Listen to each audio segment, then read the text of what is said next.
Hi, welcome back to the Jac and Glen channel. I'm Jackie. And I'm her husband, Glenn. He's my husband, Glenn. Yes, I am. Before we get started, make sure you hit that subscribe button. Make sure you hit that bell notification so you don't miss any of our reviews. Tonight, we're talking about Married at First Sight.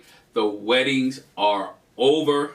They're on getting ready to go to their honeymoon. They got to meet with families, but we're actually done with the weddings. It took a long time, but we're done. I digress because I still get tired of that part. Yeah. You get tired of part. So we're done. We're getting ready to go into a honeymoon. And where do you want to start with today? Because they get to meet families, right? Mm-hmm. They meet families. We see a little bit of them on the honeymoon. What do you want? You want to start with the train wreck? Yeah, let's do the train wreck first. Let's start with the train wreck. And even though one of the other ones could be considered a train wreck, it didn't wreck as bad. Yeah, we deal with this one because the other situation, the Lindsay and Mark, the shark and all that situation, it deals with other couples. Oh, no. I wasn't even talking about that. I'm talking about meeting the friends and family. Oh. Yeah. Oh, yeah, well, we'll get to the other part too, honey. Yeah. All right, let's start with Alyssa and Chris.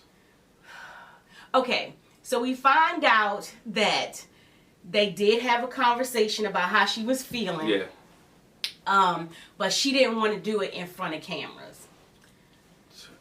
I said because, okay, so on the after party, she says basically, because I didn't want my business out there.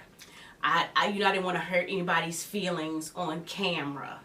Okay, myself, I feel like you did it because you didn't want any witnesses.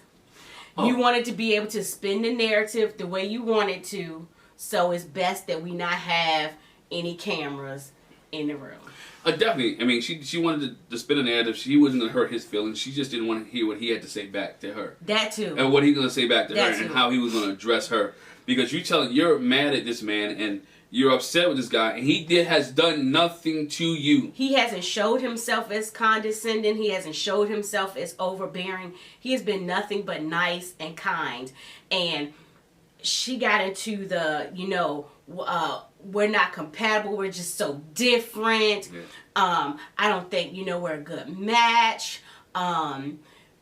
Everything except I don't like the way you look, which is the base of it. Let's be real. He didn't cuss her? Didn't. And she told me about my past relationship. She said this on After Party with Keisha Knight Pulliam. She said this on After Party that I had a bad relationship. It was traumatic. But again, this is not the dude that you had the past relationship with. If you have baggage and you're coming in with your baggage, you may not want to sign up for the shouldn't have signed up with the show for the show. Because then, like too much baggage. Keisha asked her, "Did you tell him that I was triggered?" No, I didn't. No. So now it just looks like, again, just like it looks to us, which is something else that Keisha pointed out, and we said anyway, is that when you do stuff off the cameras and you try to create the narrative, then people form their own opinions. So as much as you feel like you don't want to look like a bad guy, or when you don't give the whole picture, you look like the bad guy. And you are the bad guy. She's terrible. You haven't given this guy a shot. You got your own separate hotel room. Because I don't feel comfortable staying in a room with a stranger, somebody I don't know. Everybody is staying in the room with a stranger. Hold on. Let me stop. You signed up for this show, right? Even if you didn't sign up for the show and they recruited you, right? I'm 100% sure that the information was laid out to you that you and a stranger are going to be married. What did you think? That you and a stranger will be married and not spend time in the same room? You had no problem being on an airplane with him. You had no problem being in a van with him. Well, even though she didn't sit next to him in the van. I was going to say. She didn't sit next to him in the van. She walked right past him at baggage claim and got in the van. She didn't. Now, mind you, too, he mentioned this at the reception.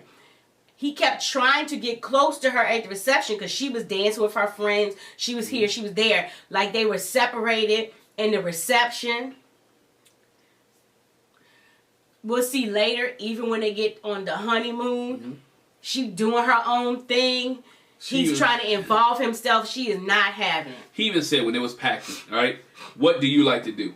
on vacation? What do you want to do? Do you like to do exploring, Yeah. tour stuff? No, I'm not the exploring type. Well, he was like, well, they'll be shopping or whatever. No, I don't really like to do that. I just want to lay on the beach. And he was like, okay, cool, we can do that. And she tried to say like, he's yes man in me. Well, no, if that's what you want to do, I'm married to you. I'm trying to get to know my stranger spouse. Then I'm going to do what you want to do because I want to get to know you. And he's doing what her family told him to do. He's being comfortable. He's being caring. He's being concerned. He's being patient. Because her family, when they met with mom said, well, just warm, her friend said it, just warm up a little bit. She'll get there. She does this all the time. She'll get used to you, but just be patient with her, be nice with her, be kind. So he's taking the advice of the family and is biting them in the tail. And what she did not like the fact that he told her family that she said, we're not compatible. I don't think it's going to work. She was upset. Like, why did you say that to them? Because on the flip side, when she met with his mother, his sister, and his friend, she was, mom is the word. Yeah. Mom was like, I'm sure you got lots of questions for us. And she just sipped her water and was like, no, I don't have nothing. She didn't ask nothing. Like, I was just like, for all this that your family and friends says, she's upfront and honest and she doesn't pull any punches type of thing. She said nothing because she was like, I'm not going to sit here and tell his family XYZ. That's a private matter. No, it's not. They can help you. Girl, fact check what the friend said. You haven't fact checked it with him and you didn't fact check it. If I'm going to ask your mama. Yeah, mama ain't I'm asking your mama. Anybody ask me about my son, I'm going to tell him.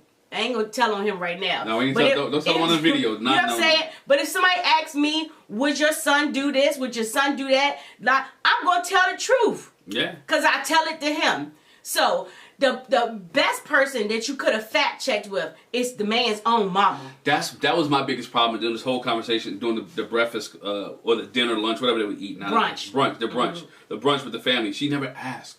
Right, she just took the word of the friends, right? She don't care. And I know she don't care, but she just took the words of the friends and rolled with it, right?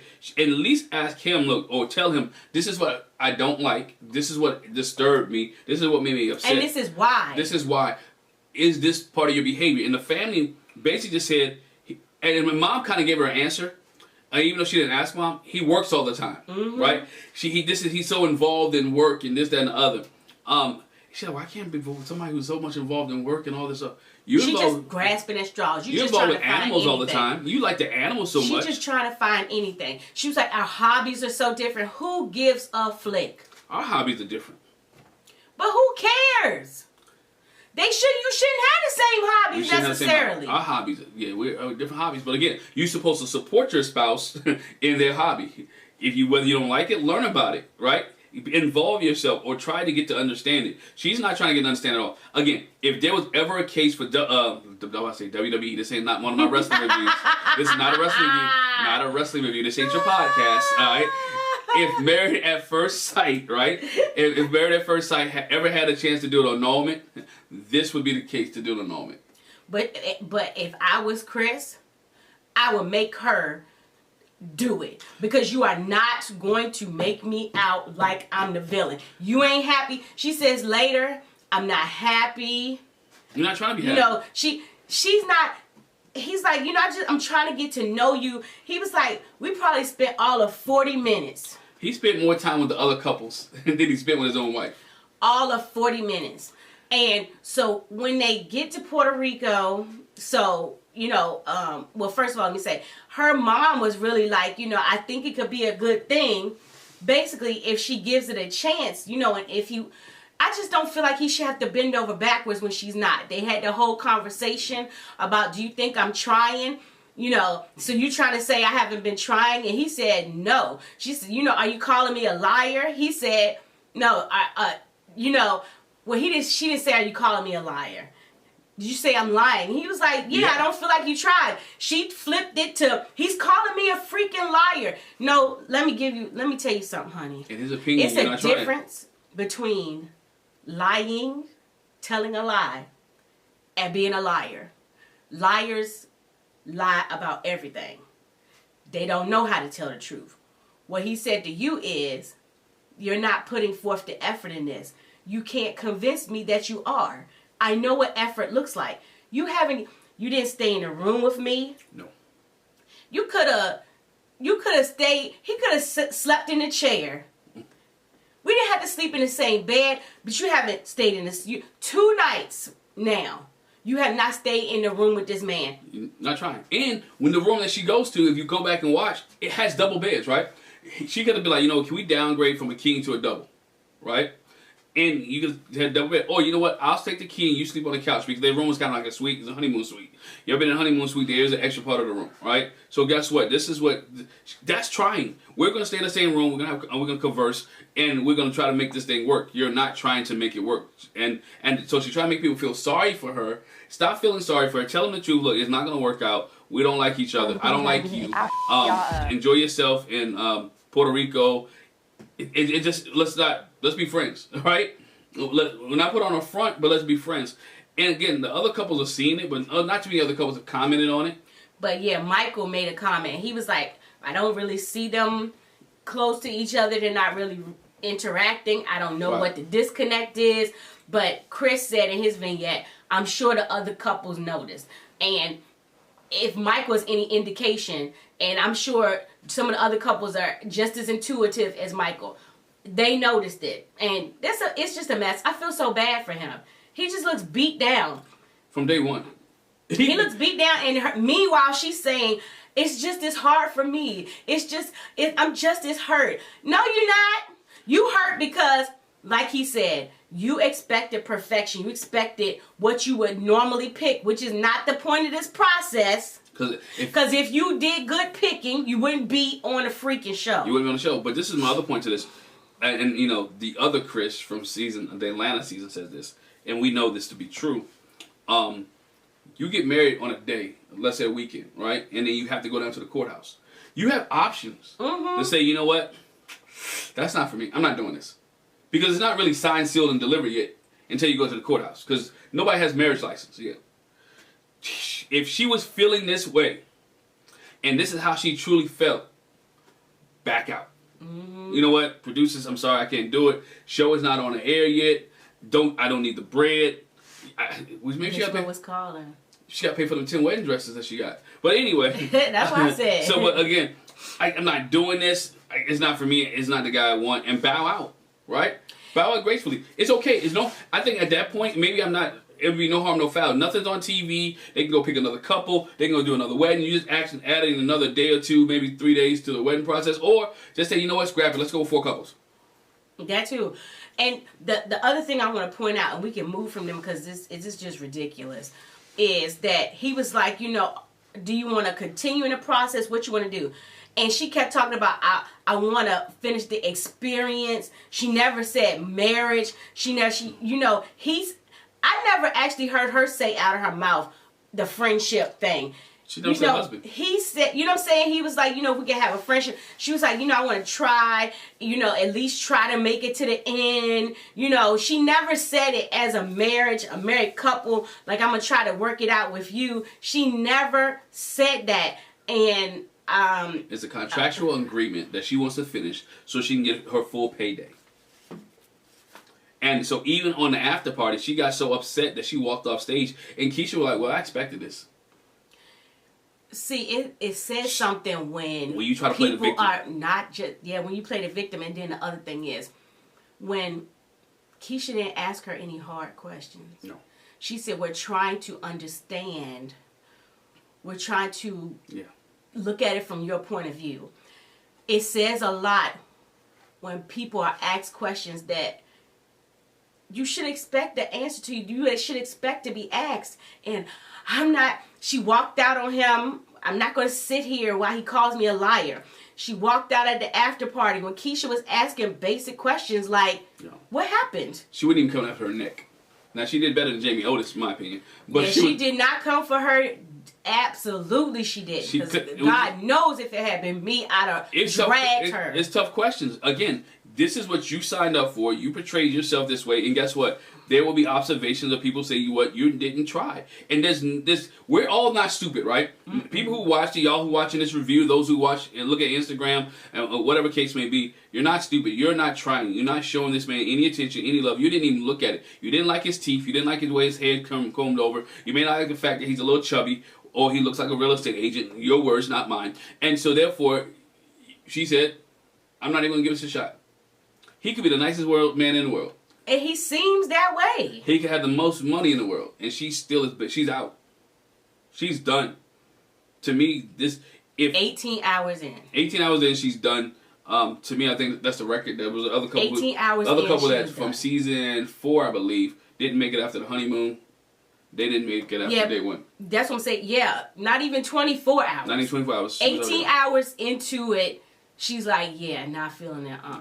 Not feeling that. There's no reason to even make them go to decision day. And I hope, you say it all the time, I hope they have that halfway point where they can say, do you want out? Please. Get this man out. Or don't even wait for the halfway point.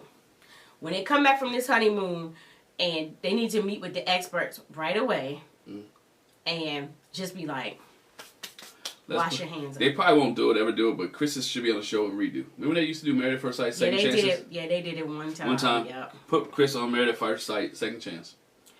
Next. Because she done. Oh, last thing I want to add to her. They didn't even ride on an airplane together. Yeah. She even asked for another seat. Didn't even sit on a plane with a dude. But anytime you want to do in private, every time you want to do something in private, You're trying to be slick. Try to be slick. Chris and Paige set the precedence because they always took the mics off and did stuff in private. And I guess Married at First Sight learned, we ain't doing that no more. You don't tell us what to do. Sorry. Let's move on. Okay. All in all, I'm going to say, let's do Lindsay and Mark. Because except for interaction with one of the other couples, they were pretty uneventful. Yeah, we do Lindsay Mark, but I do want to talk about Noy's brother or sister, Sriracha. Oh, well, we'll talk about Noy and Steve then. We're going to talk about them, just not now. Oh, yeah, not now. Okay. No, let's go ahead. Let's talk about Noy and Steve. Nah, just the fact that when he met Sriracha, which is Noy's sister, if you don't know, if you just watching it. No, is Noy's brother in drag. In drag. He's a drag queen. He's a drag queen.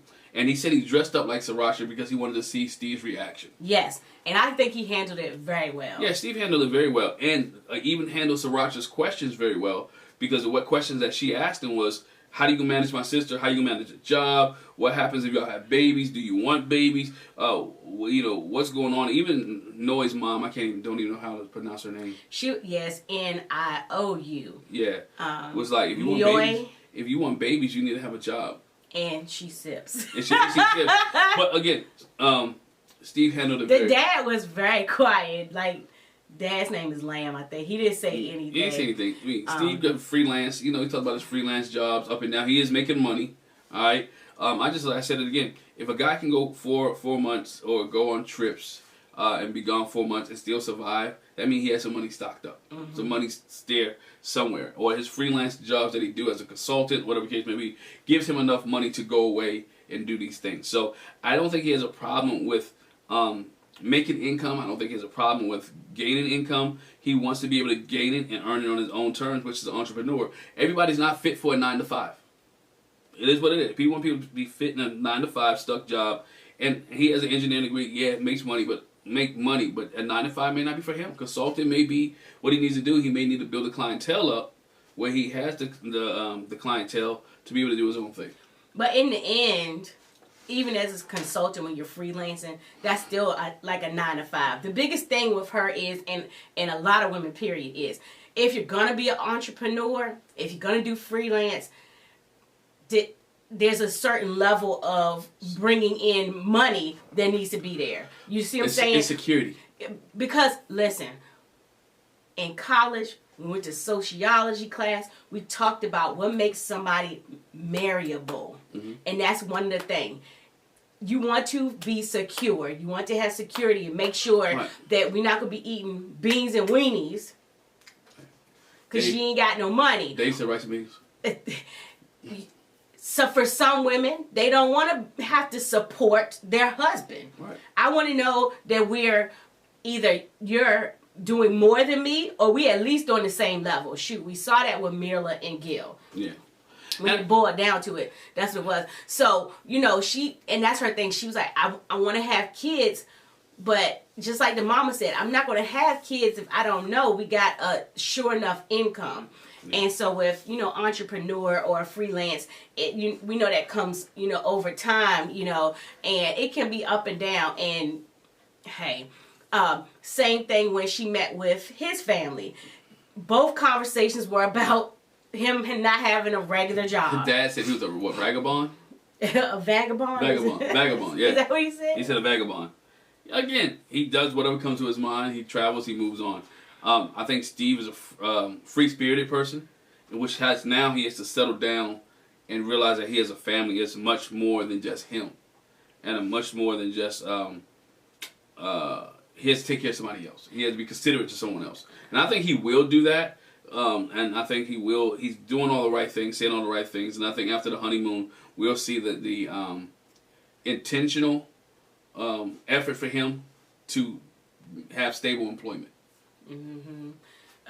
Because I think that's where he's going. I think he's going to be fine. I think he'll be all right. Because that's the thing. It's a security thing for her. Yeah, that's the thing they talked about. He was like, well, you know, it was like, would you get a 9 to 5? He was like, I don't know what the circumstances would be that would prompt me to have to do a 9 to 5. I would have to see where we're going with this, what the plans are, to see do I need the 9 to 5 or not.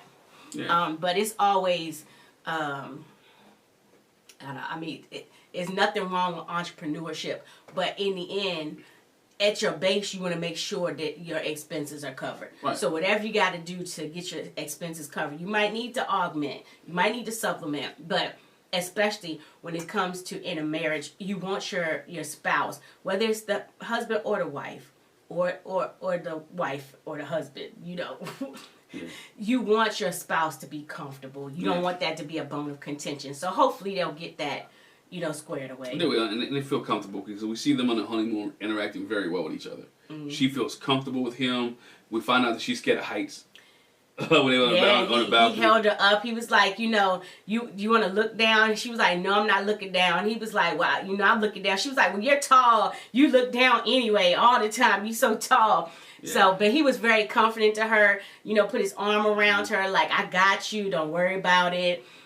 So that was really good. She felt relaxed and comfortable with him. And that's one of the biggest things that she said, I'm really liking him. Like, we're connecting with each other. And it's only been 2 days. I like it. I mean, it's 2 days, and you know, even with the makeup, how she really was nervous with him without seeing her without the makeup, but he was comfortable.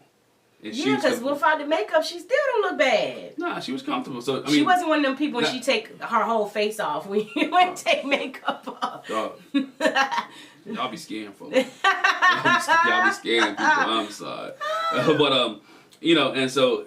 They was relaxing. I like to see them, and even they didn't get caught up in none of the mess neither. They were there to witness the mess, but he didn't get caught up in none of that. And they didn't even speak. Really, they didn't even show them speaking on the situation that happened with the other couples that we're going to talk about later. But they really enjoyed each other, and I see them progressing. But the biggest issue when they met with the family, like I said, was about the job and how would Steve react to Sriracha if he would be, I guess, nervous, scared, awkward around.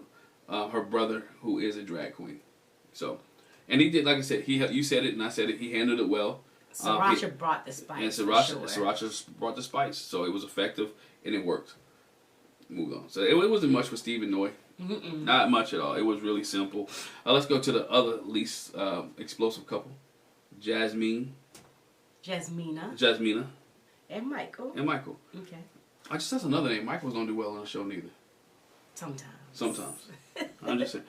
But Jasmine, the biggest issue with Michael, when he met with Jasmine's mom and sister, Jasmina's mom and sisters. Yes.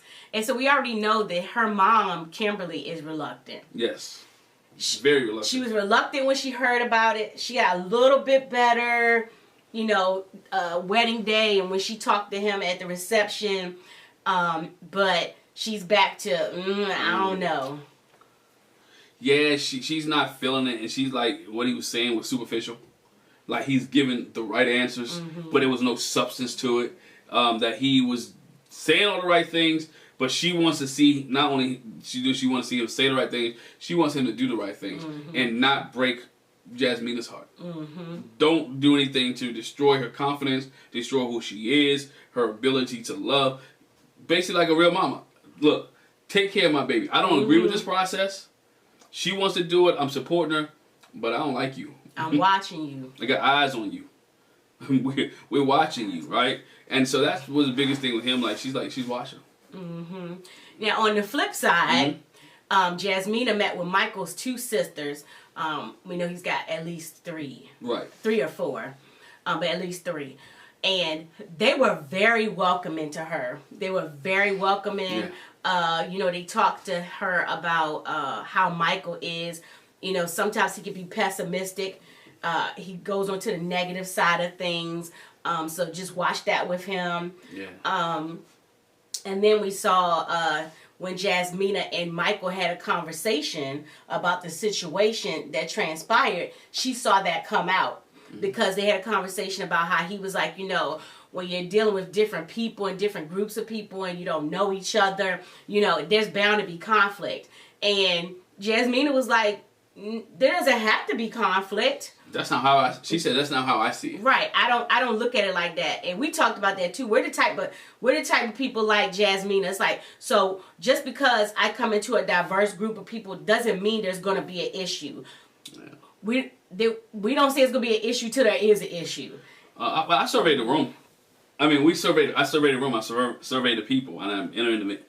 And there's never a person I don't like until you give me a reason not to like you. Right. That's what I'm saying. I can converse with. I can sit on an airplane with someone, and by the time we leave, I know conversation. We know each other's stories, right? That's the type of person I am. But again, give me a reason not to like you, and then I can not like you. Trust me, I don't have to deal with you on a regular basis. And it's a difference. Like I think, and I'm not looking for conflict. Michael's like, somebody's gonna have issues. Somebody's gonna have beef. We're just different people, which I understand the mindset because a realist. He says he's a realist because by numbers and analytically, there will be people who don't like each other when you put 10 people in the room. Somebody's gonna rub somebody the wrong way when you put 10 people in the room. It's very likely, possible, and likely, but I think, like you said, is key. And that's kind of like what Jasmina was saying. Let's kind of gauge the room first. Now, you can tell by some people's personalities that it might be an issue. But that's once you start seeing that. You don't come into a room like, yeah, something ain't going to go right. Something ain't right. And she was like, that was like the first, I think Michael said it though, first little disagreement. Did he call it disagreement or argue? He called it conflict. Conflict. And so I was like, no, I would say that's a disagreement. Because Jasmina's thing was, we can agree to disagree. I don't look at things like that. It wasn't military conflict. It was a discussion that two people had that don't know each other. I see it this way, you see it that way. And guess what? It's okay. It's okay for us to disagree. It's not like that's the biggest issue I had, not with them. Don't make somebody else's issue your issue. Man, if they arguing over there, they fighting. Let them fuss. Don't bring that home because we're not doing that because that's their stuff, right? Let's handle our own stuff and not make. We maybe disagree on the viewpoint from the issues, but let's not make their issue our issue. And that's what they kind of did there. Made the issue with the other couples their issues because of the fact of the way he saw it and the way she saw it, dealing with conflict. But I don't see them getting stuck there. I don't foresee that being. I don't see them getting stuck there. I think he's gonna handle it well. And he said it. I needed somebody who challenged me, and she's challenging him from day 2, right? Which is good. If you want somebody to challenge you, be open when they challenge you. Don't be bullheaded or pigheaded. Realize, okay, they challenging me. They're not trying to harm me. They're not trying to hurt me. They're trying to help me grow because that's what I asked the experts to give. And I think if you trust the process, if you ask the experts to give you something, then when they give it to you, accept what they gave and you deal with it and roll with it that way. And roll with the punches. And so, not really a big issue out of them. Like I said, the only thing I mentioned before is obviously Michael's, not saying everybody else isn't, but Michael's pretty intuitive, and he noticed what was going on with Alyssa and Chris, and he commented on that, and it was like, well, that's them, though. Yeah, other thing with Michael is that he never been out the country. Yes. So this is his first time out of the country. As far as away from home he's ever been. He said, "Yep, this is the furthest away from home he's ever been." So this will be a good experience for him. You know, getting outside the country.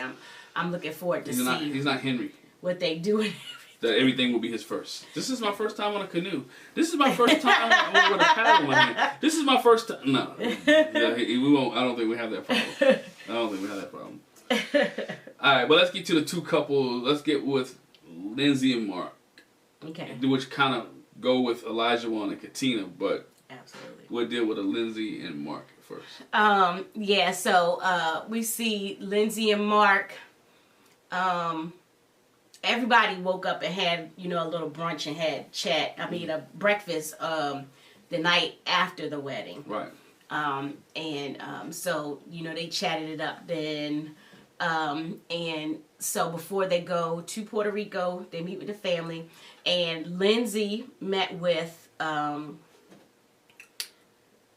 friends. It was his friends of Mark's. Yeah. And Mark met with Lindsay's dad. Her friend. Her best friend. Her best friend. And her other friend. Yes. And I feel like Mark probably got more from the family meeting, more things to come away with than Lindsay. Lindsay took control of Mark's family meeting. She took control of the meeting, deflected, laughed and joked, talked about the cats. When y'all come over for the housewarming, these 5 cats, you get a cat, I get a cat, you get a cat, you get a cat. She didn't really get into who Mark was. Of course, they told him that Mark is, lovable, he's kind, never met a person he didn't like. He's sometimes too kind and too nice and too over, just too much in a nice and kindness apartment. And, basically just don't take advantage of him. He needs somebody to kind of have a backbone to push him a little bit. And the point they made to us is if the biggest thing that y'all have to figure out is what to do with all your cats, I think you're doing pretty good. I think you're doing pretty well. I think you're doing pretty well. Yeah. So on the flip side, Lindsay's family gave Mark a no button. Yes, and a survival kit, a Lindsay survival kit. And which included the no button. So it's like, sometimes she needs somebody to tell her no. Mm-hmm. And when they got together, he used the no button right away. No. No. She said, "Can I use that button?" He like, "No." And then she pushes it anyway. Mm-hmm. I mean, she has no boundaries, right? And we see this. She has no filter, in which gets them in trouble. Gets I'm gonna say them. Gets them in trouble as they go to the honeymoon. Mm-hmm. Because they get all the couples get on the plane together. First of all, let's go back up because they talk about Mark's mom. Yes. They converse about their moms. And, Mark tells them about her mom, his mom, how she's kind of in deep depression, especially after, she retired from her job, his dad dies, and now she's in really deep depression. And that's why she didn't come to the wedding, because she's kind of unpredictable. Lindsay goes in and talks about her mom, how she sends the email, and how she badmouths her, she talks bad about her, she does all that. And she's like, I didn't want her to be there. Mm-hmm. So they both have mother issues, which they can work out together, or they can deal with together. So they realize they have that in common as well. Yeah, and what Mark's family did tell her too is that he's got a guard up, so you're gonna have to break down that guard and get to him. But we got a chance to see, unfortunately and fortunately, we got a chance to see how Mark can be a grounding for Lindsay, because we oh Lord. Well, so they go ahead. Nah, I mean, what happens is this, and Elijah Wan fills in some of the blanks on After Party. So Elijah, let me start like this though. All the couples ride to the airport together. Yeah. They get on the plane together. We already know Alyssa and Chris aren't sitting together. Right. But obviously Elijah Wan and Katina are. And Lindsay and Mark are behind them. Right. These are the things that we didn't know from the show that we found out from the After Party. And so what we know from the show is that when they got off the plane, everybody was in one vehicle. Lindsay and Mark were in their own. Because pulled him apart from the other couples because, as Olajuwon explains in the van, you know, we're going to Puerto Rico. She's trying to tell us that we need to speak Spanish in Puerto Rico. You don't tell me what to speak. You know, she asked him on the plane, do you speak Spanish? He said a little bit. You know, she has told Mark when they saw that they were going to Puerto Rico, I've been there lots of times. And so she feels like she's a pro. And so she's basically trying to tell Olajuwon what to speak or whatever. We see Katina come to his rescue. You know, it got kind of heated. Not really an altercation, but like Olajuwon's like, calm down. You don't tell me what to do. I'm grown here. You ain't my mama. I'm grown, yeah. And Lindsay was like, I'm gonna keep irking you. I'm gonna keep plucking your nerves. I'm gonna keep bothering you. And you know what we learned from after party is that Olajuwon had told her a few times, hey, keep it quiet, leave me alone. They said even the stewardess was like, ma'am, can you not be so loud? Because apparently she's loud talking. And disturbing everybody. Calm down. Can you take your seat? Can you put your mask on? Everybody said that because Alyssa even chimed in. I was sitting next to her, or like on the same row, on the opposite side of the aisle. And so they all heard her say put her mask on. And Mark didn't disagree. Mark was like, yeah, they're right. And so what he said was, Olajuwon, like when we got to the airport, she was like, oh, you look nice, but your shoes are busted. They look cheap. He like, I let it slide because I'm grown. I don't know you. You don't know me. But that's not what you say to grown people when you meet them. Mm-hmm. And he said, so she kept picking. And he let it slide. Mark even agreed. He said, you know what? He did let some stuff slide. You can see him try to deflect things, laugh it off. And he just couldn't take it. When the Spanish thing came, enough was enough. And he said, you know what? I'm not dealing with it anymore. Now, this is what Lindsay said where she was wrong. Everything was wrong. She totally wrong. But she told Olajuwon, I'll fight you. Yeah, and that's what Katina was like. No, ma'am. You won't fight my man. I don't know what you think this is. But if anybody she ain't say it like this, but I know how she said it. But you know, I know she was like, if anybody gonna throw hands, it's gonna be me and you. Because first of all, you don't say you're gonna fight no man.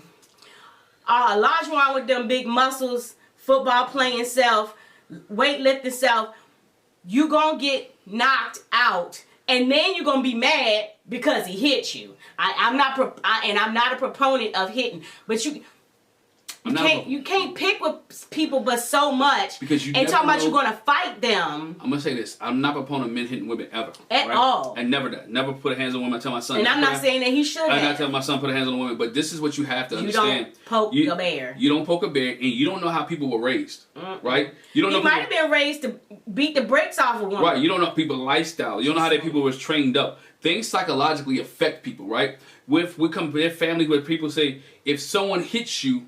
You hit them back.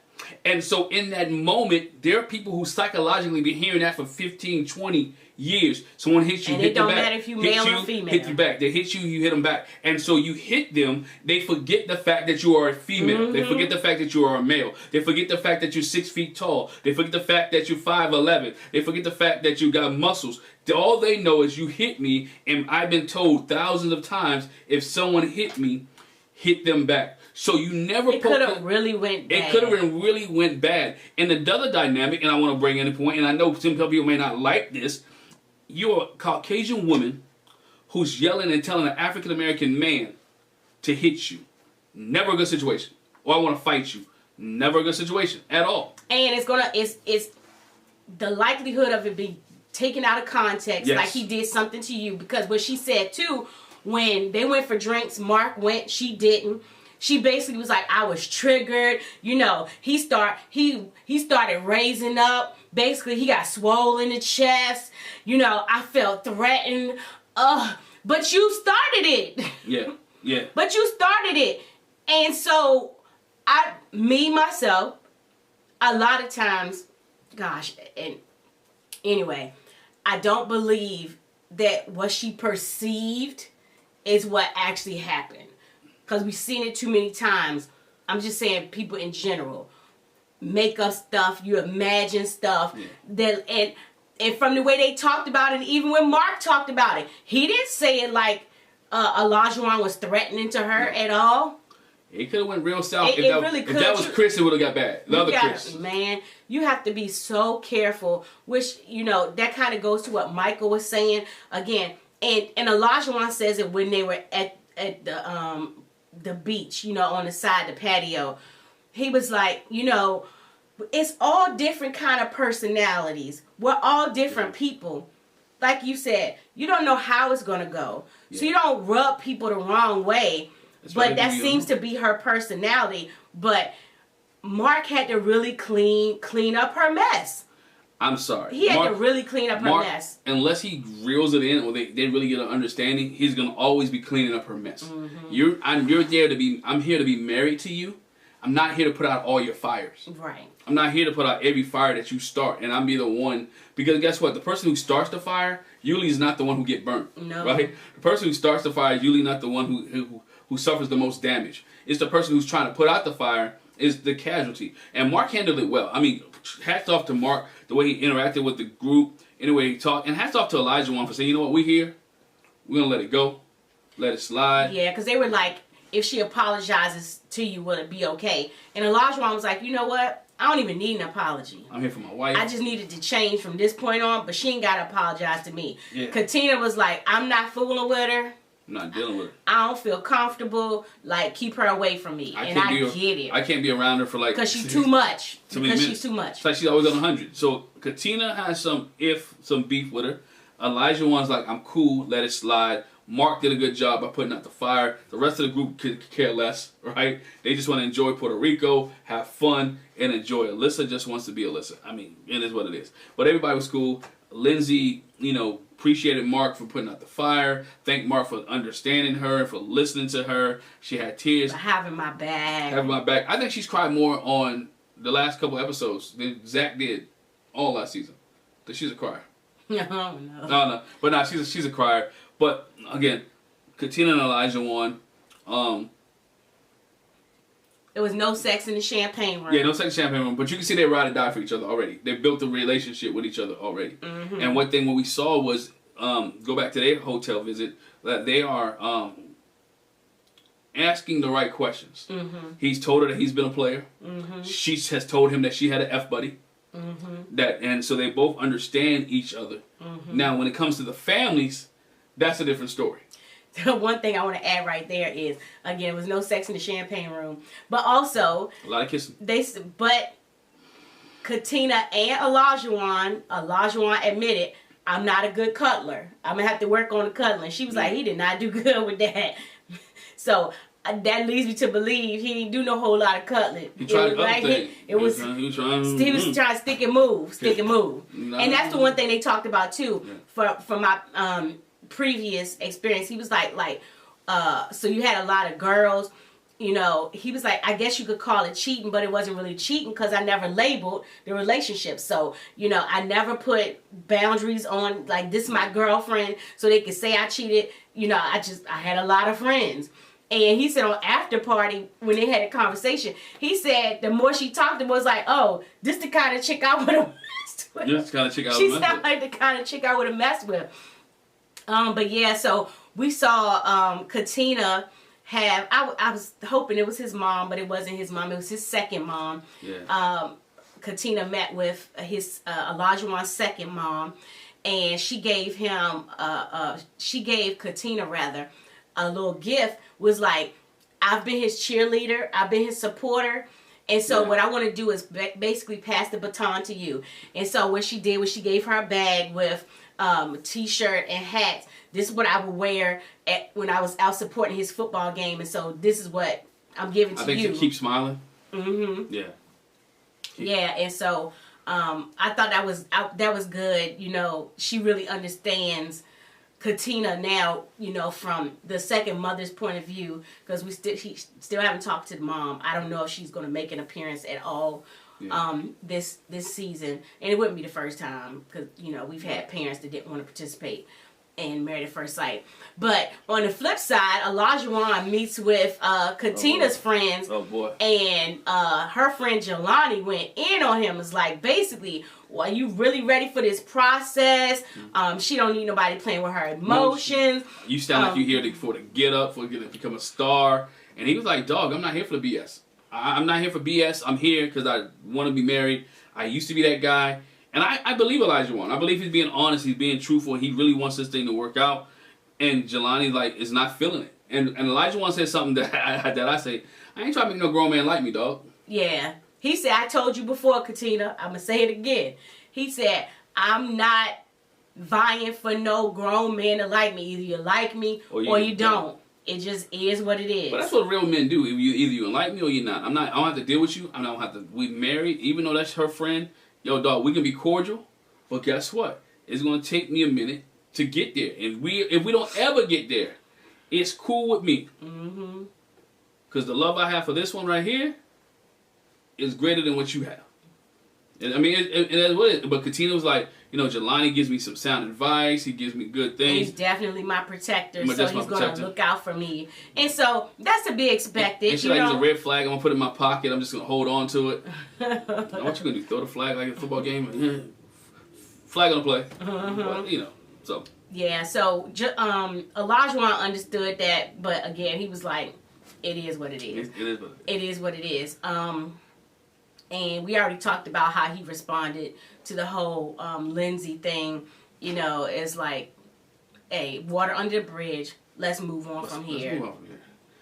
And again, no red flags with him. I think right now he's trying to enjoy and meet and get to know Katina. And she's trying to get to know Elijah. And I think this is the first time we see couples where, you know what, we're going to spend a honeymoon and do what the honeymoon, what it's intended for, to relax. Yeah, except for Alyssa and Chris. To enjoy. Yeah, well, that's a whole different train wreck. I mean, to relax and enjoy each other. She wants a free trip to Puerto Rico. She got a free trip to Puerto Rico. Chris gonna have to find somebody to hang out with other than his wife. At this point, Chris could find a Puerto Rican girl, somebody on Puerto Rico, and be like cool and be chill with. I hate to backtrack to them, but even when they got the little basket of stuff to let them know their honeymoon, when they was going, you know, he was all excited, pulled stuff out, you know, and she was like, again, he said, we're gonna use this a lot since we're gonna be in a beach so much. She's like, But were you surprised? If look at her when she was at the bachelorette party, they talked about her then. She's sitting there like. So again. And one thing about it, they was mad at Lindsay for the way she came off about Alyssa, but